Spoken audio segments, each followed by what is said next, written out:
Espace TV. Espace TV, le journal de 13 heures. Bonsoir, merci d'être fidèle à Espace TV. Voici les titres de l'actualité. À la une, la session budgétaire a débuté ce vendredi. Il a été question pour le président de rappeler les réformes économiques enregistrées dans le pays.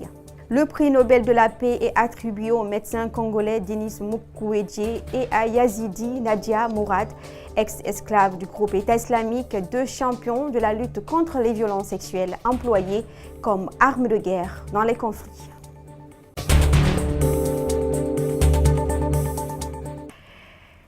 C'était tout pour les titres. Bienvenue. Ouverture ce vendredi de la session budgétaire à l'hémicycle. Il a été opportun pour le président de l'Assemblée nationale de rappeler les réformes économiques enregistrées dans le pays. Juste après son discours, des réactions des élus n'ont pas tardé.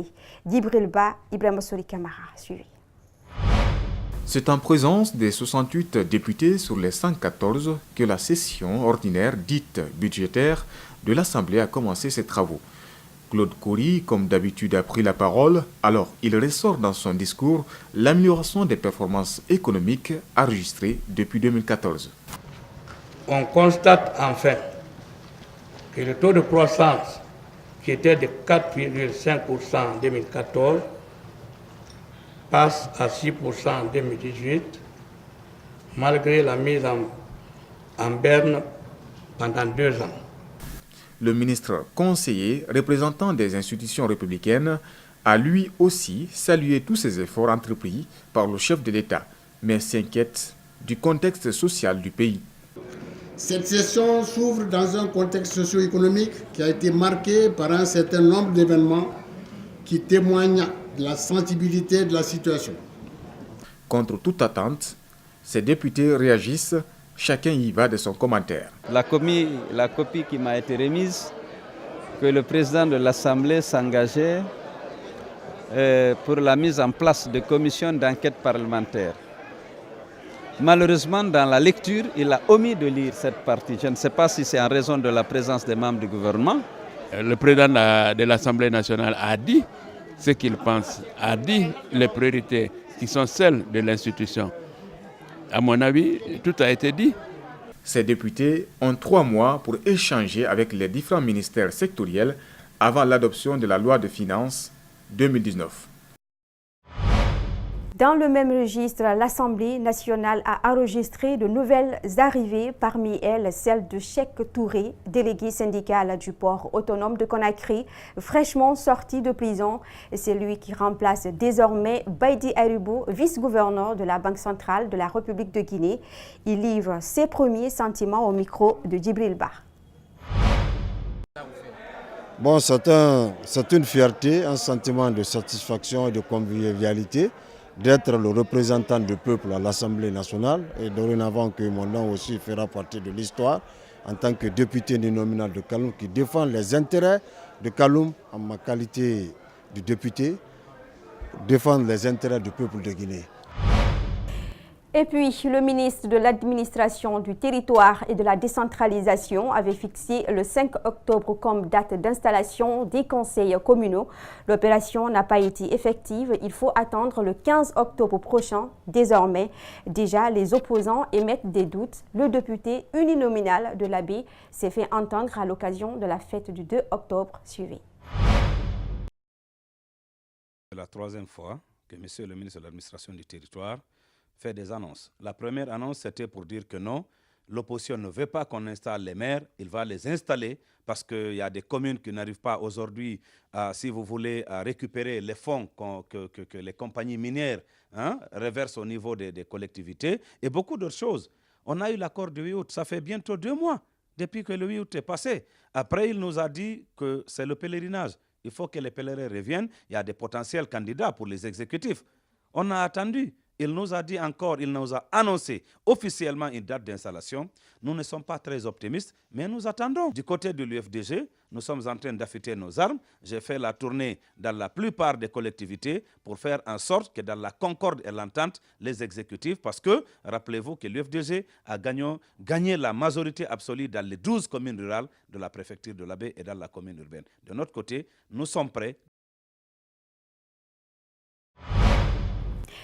Lancement ce vendredi du projet Engagement civique pour la fourniture des services publics inclusifs dans les 5 communes de Conakry. Cette formation de 3 jours offerte à 3 jeunes membres de la cellule Balai Citoyen va permettre à la plateforme d'avoir un contrôle sur la gestion des biens publics par les élus locaux. Abdourahmane Ba et Aliou Bar. Le Balai Citoyen prend déjà des mesures préventives contre la corruption avant la mise en place des élus locaux dans les 5 communes. 3 jours de formation pour apprendre à ses volontaires comment se procurer des informations sur la gestion des biens publics. Ce projet nous permettra de former et d'outiller tout en renforçant les capacités de 30 jeunes issus de nos comités de suivi citoyen afin qu'ils puissent être des véritables ambassadeurs, des gendarmes de contrôle citoyen au niveau des collectivités. Une fois cette formation acquise, ces jeunes pourront mener leur propre enquête pour permettre aux populations d'être informées sur l'évolution des projets dans leurs différentes circonscriptions. Ces comités de suivi citoyen auront la lourde charge de contrôler, de faire le suivi et de ne pas s'en tenir seulement à ce qu'on le dit dans les collectivités, mais d'aller sur le terrain pour vérifier est-ce que ce qui est dit, ce qui est budgétisé est réellement exécuté. Est-ce que les sociétés qui contractent avec ces collectivités-là remplissent le cahier de charges. Ce programme vise à changer les manières de faire, d'où l'engagement des partenaires à accompagner sa mise en œuvre. On se dit qu'il y a quelque part des endroits où on peut améliorer la gouvernance, la gestion, et c'est dans ce cadre-là qu'on pense que les citoyens, des citoyens informés, des citoyens engagés qui demandent des comptes sont un atout pour obtenir une gouvernance beaucoup plus saine. Je ferai ça, je ferai ça. Il faudrait qu'on s'assure que ce programme sera respecté, cet engagement pris sera respecté. Maintenant, Balai Citoyen a mis en place un programme, des outils de suivi de ces engagements-là, pour s'assurer effectivement que la promesse est tenue. Sur ce, donc, c'est une activité que nous soutenons et que nous félicitons, que nous encourageons. Pour cette première phase, l'initiative va couvrir les 5 communes de Conakry. Son élargissement à l'intérieur du pays va dépendre de son efficacité. 60 ans après l'indépendance nationale, quel est l'état du réseau routier guinéen? Nous sommes allés chercher la réponse auprès d'un ingénieur des ponts et chaussées. De 1958 à nos jours, les routes urbaines et interurbaines sont dans un état piteux. Explication Makiso et Amara Alexilar. L'une des causes principales de la dégradation poussée des voiries urbaines et interurbaines est la mauvaise gestion des infrastructures routières, mais aussi l'intervention des intempéries selon cet entrepreneur de ponts et chaussées.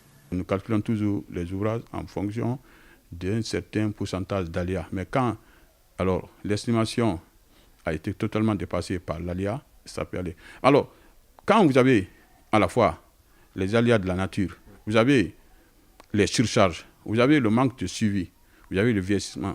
Quand au moins 3 des indices tels que je viens de citer se rencontrent au niveau d'un seul ouvrage, il n'y a pas de doute que ces ouvrages-là soient complètement inefficaces. L'octroi des marchés de construction des routes doit se faire par appel d'offres. À cela s'ajoute le suivi des travaux de réalisation des infrastructures, a indiqué Balamoussa Konaté.